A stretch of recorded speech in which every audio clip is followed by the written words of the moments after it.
बिस्मिल्लाहिर्रहमानिर्रहीम अस्सलाम वालेकुम रहमतुल्लाहि वबरकातुहू। उम्मीद है कि सब खैरियत से होंगे। करते हैं जी आज का ब्लॉग शुरू। तो आसमान ही नज़र आ रहा है यहाँ पे, पीछे देख लें हम लोग कहाँ पे बैठे हुए, थोड़ा सा गैस करें, उसके बाद में हम आपको इंट्रोडक्शन कराएंगे।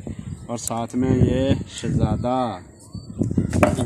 अस्सलाम वालेकुम। वालेकुम सलाम। क्या हाल है तुम्हारा? ठीक हो तुम?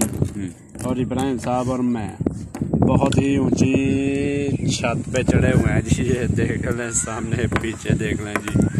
तो अभी नीचे से भी आपको दिखाएंगे। तो इब्राहिम कह रहा था कि आज मस्त हवा चल रही है और हमने टैंकी है जो पानी वाली, उसके ऊपर जाके बैठना है जी। आए थे और चलो यह भी गल ठीक है कि यार अं वेखण आए हाँ भी टैंकी बिच किंजदी है, साफ है, गंदी है या की साफ है। तो इनू साफ करांगे कल परसों। आइए तो फिलहाल पानी बेबाद बिच। ते ए वेखो जी, जरा चेक करो, तुहानू चेक कराने सीन। देखो जी लो जी, पिछे चेक कर लो जी, ग्रीनरी चेक कर लो, पट्ठे पट्ठे नज़र आ रहे हैं हर पासे। मुंजियां का भी सीजन आ गया हूँ, लोगों ने पनीरियां बीजियां ने किनियां किनियां। कल परसों साड़ी मुंजी भी शुरू हो जानी है जी। असीं भी मुंजी लानी है फिर हुण, बल्कि लवानी है। तो एक दो दिन जिक्र साडा कम्म मुंजी वाला शुरू होना, क्योंकि साडी पनीरी माशाल्लाह बड़ी जो ना वड्डी हो गई है। तो हुण पूरी कह रहे हैं कि कल परसों जो ना कम्म शुरू करा देना पनीरी वाला इंशाअल्लाह। तो फिर उस तो बाद दवावां पाओ, स्प्रेवां करो, फिर बारिशां का मौसम आ जाना, सोन भादर जिन्होंने कहते रहे। वाह वाह वाह वाह, मौजां लग जानियां। मैं कहना इब्राहिम साहब तुसीं भी कोई गलबात सुना दिया करो।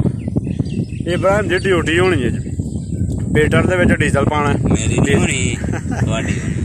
पीटर दे विच पीटर च डीजल पाना है, इन्हें लैके जाना रोटी चाह पानी, इन्हां दूआं ने लैके जाना जी उत्थे जेह्ड़ा।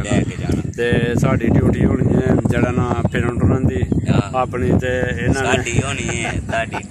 इन्हां ने मुंजी लवानी है खैर नाल। गड्डी ते जाना करना, बैग डीजल लैके जाना, रोटी लैके जाना, चाह लैके जाना अपने। जेह्ड़ा ना दो हफ्ते बन्ने हो जाने ने जी। हुण इन्हां सिलवानी है वो चल कट्ठे लवा लांगे, हिसाब पा लें बिच।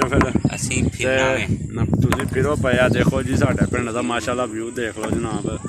वाकया बात कितने स्कूले भी है जी अपने। देखो ग्रीनरी किड्डा जेह्ड़ा ना हसीन मौसम है, तो मस्त हवा चल रही है जी, बड़ा प्यारा मज़ा आ रहा है बहुत ज़्यादा। असीं उत्ते बह के छत ते चढ़े असीं, चलो थल्ले चली टैंकी ते चढ़े। असीं आखेआ चलो जड़ी ना वीडियो बना ली थोड़ी जी, नाले उत्ते इंजॉय कर लीए, थोड़ा जिहा मज़ा कर लीए, क्योंकि हवा बड़ी प्यारी पग रही है जनाब।